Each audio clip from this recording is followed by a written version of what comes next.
Hello friends, welcome to home makers Pavul. நம்ம இன்றைக்கி பார்க்க போகிறது சம்பா ரவாவை பயன்படுத்தி ஒரு கிச்சடி ரெசிபி தான் பார்க்க போகிறோம்.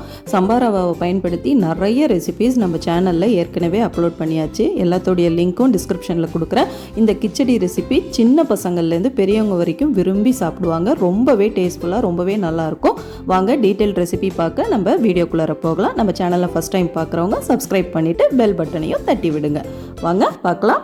இதுக்கு முதல்ல ஒரு பேனில் 3 டீஸ்பூன் அளவுக்கு எண்ணெய் விட்டுக்கோங்க. 1 டீஸ்பூன் நெய் விட்டுக்கோங்க. நெய் வாசனை பிடிக்காதவங்க ஸ்கிப் பண்ணிவிடுங்க. நெய் சேர்த்து செய்யும் பொழுது நல்ல ஃப்ளேவர்ஃபுல்லாக டேஸ்ட்டாக இருக்கும். இதில் 1 டீஸ்பூன் கடுகு, 1 டீஸ்பூன் உளுந்து, 1 டீஸ்பூன் பெருஞ்சீரகத்தூள் தாளிச்சுக்கோங்க.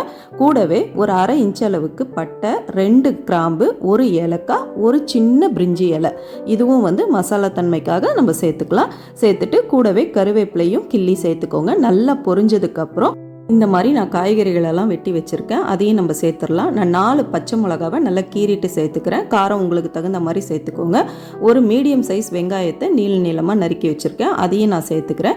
இதில் மெயினாக நம்ம கவனிக்க வேண்டியது காய்கறிகளும் வெங்காயமும் நல்லா வதங்கி வரணும். வதங்கி வந்ததுக்கு அப்புறம் தான் நம்ம தண்ணி சேர்த்துட்டு ரவையை சேர்க்கணும். அப்போ தான் நம்மளுக்கு நல்ல டேஸ்ட்டாக நல்லாயிருக்கும் இது. இப்போ இந்த வெங்காயம் வதங்குறதுக்கு 2 டீஸ்பூன் உப்பு சேர்த்துக்கலாம். இந்த உப்பு இந்த கிச்சடிக்கு போதுமானதாக இருக்கும். இப்போ நல்லா வதக்கி விடுங்க. இப்போ அடுத்தடுத்து நம்ம காய்கறிகளை சேர்த்துடலாம். ஒரு 4 மீடியம் சைஸ் நல்ல நீளமாக இருக்கிற மாதிரியாவது நம்ம பீன்ஸ் பொடியாக நறுக்கியிருக்கேன். 2 கேரட் பொடியாக நறுக்கிக்கோங்க. ஒரு 1/4 கப்பு அளவுக்கு பச்சை பட்டாணியை நான் கொஞ்சமாக வேக வச்சு சேர்த்துக்கிறேன்.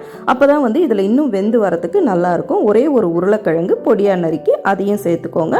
இவ்வளோ தான் இதுக்கு நம்ம சேர்க்க வேண்டிய காய்கறிகள். நீங்கள் விருப்பம் இருந்தால் கூட குடமிளகா சேர்த்துக்கலாம். உங்களுக்கு பிடிச்சிருந்ததுன்னா சோயா சேர்த்துக்கலாம். அதெல்லாம் உங்கள் விருப்பம் தான். ஆனால் மெயினான காய்கறிகள்னு பார்த்தா இதுதான். இப்போ இந்த காய்கறிகள் எல்லாம் நல்லா வெந்து வரணும். நல்லா இதை வதக்குங்க. கூடவே நம்ம 1 டீஸ்பூன் இஞ்சி பூண்டு விழுது சேர்த்துட்டு ஒரே ஒரு தக்காளி அதையும் சேர்த்துக்கிறோம். இப்போ இது எல்லாத்தையும் நல்லா வதக்கி இந்த எண்ணெயிலே ஒரு 2 நிமிஷம் வதக்கிட்டு மூடி போட்டு ஒரு 3 நிமிஷம் வேக விடலாம். நல்ல மீடியம் ஃப்ளேமில் வச்சு நல்லா வேக விட்டுடுங்க. வெந்து வரட்டும். வெந்து வந்ததுக்கப்புறம் இதை 3 நிமிஷத்துக்கு அப்புறம் பார்த்தோம்னா இந்த மாதிரி தான் காயெலாம் நல்லா வெந்து இந்த பச்சை வாசனை, இஞ்சி பூண்டோட பச்சை வாசனையும் போயிருக்கும். இப்போ இப்போ இதில் அரை டீஸ்பூன் மஞ்சத்தூள் பொடி சேர்த்துக்கலாம். சேர்த்துட்டு நல்லா கலந்து விடுங்க. இப்போ இதுக்கு நம்ம தண்ணி ஊற்றணும். தண்ணி ஊற்றி அது கொதிச்சதுக்கப்புறம் தான் ரவை சேர்க்கணும். நான் 1 கப்பு ரவைக்கு 3 கப்பு தண்ணி தாராளமாக கரெக்டாக இருக்கும். இது நல்ல குழைவாகவும் இருக்கும், நம்மளுக்கு கொஞ்சம் உதிரியாகவும் இருக்கும். நம்மளுக்கு சரியான பதத்தில் 3 கப்பு தண்ணி கரெக்டாக இருக்கும். இப்போ நான் ஏற்கனவே அந்த கப்பால் அளந்து எடுத்து வச்சுருக்கிற 3 கப்பு தண்ணியை நான் சேர்த்துக்கிறேன். சேர்த்துட்டு தண்ணி கொதிச்சதுக்கப்புறம் 1 கப்பு ரவையை நம்ம சேர்த்துடலாம். இப்போ இது தண்ணி கொதிக்கட்டும். இந்த ஸ்டேஜில் உப்பு நீங்கள் டெஸ்ட் பண்ணிக்கிட்டு வேணும்னா செக் பண்ணிவிட்டு போட்டுக்கோங்க. இப்போ தண்ணி கொதிக்கட்டும். பாருங்கள், தண்ணி கொதிக்கும் பொழுது இப்போ எடுத்து வச்சுருக்கிற 1 கப்பு சம்பா ரவையை இதில் நம்ம சேர்த்துடலாம். சேர்த்துட்டு கட்டிகள் இல்லாமல் மீடியம் ஃப்ளேமில் நல்லா கிண்டி விடுங்க. வேக வைக்கும் பொழுது லோ ஃப்ளேமில் வச்சு வேக வைங்க. மூடி போட்டு வேக வச்சு எடுத்தோம்னா நம்ம சம்பா ரவா கிச்சடி சூப்பராக ரெடி ஆகிடும். செம டேஸ்ட்ஃபுல்லாக இருக்கும். நம்ம ரவை கிச்சடியை விட இந்த சம்பா ரவா கிச்சடி ஹெல்த்தியானதும் கூட, உடம்புக்குமே ரொம்ப நல்லது. சுகர் பேஷண்ட்ஸ்லாம் கூட இதை நம்ம சாப்பிட்லாம். கேரட்டு, இந்த உருளைக்கிழங்கு இதெல்லாம் மட்டும் ஸ்கிப் பண்ணிவிட்டு சேர்த்து சாப்பிட்டா ரொம்பவே நல்லாயிருக்கும்.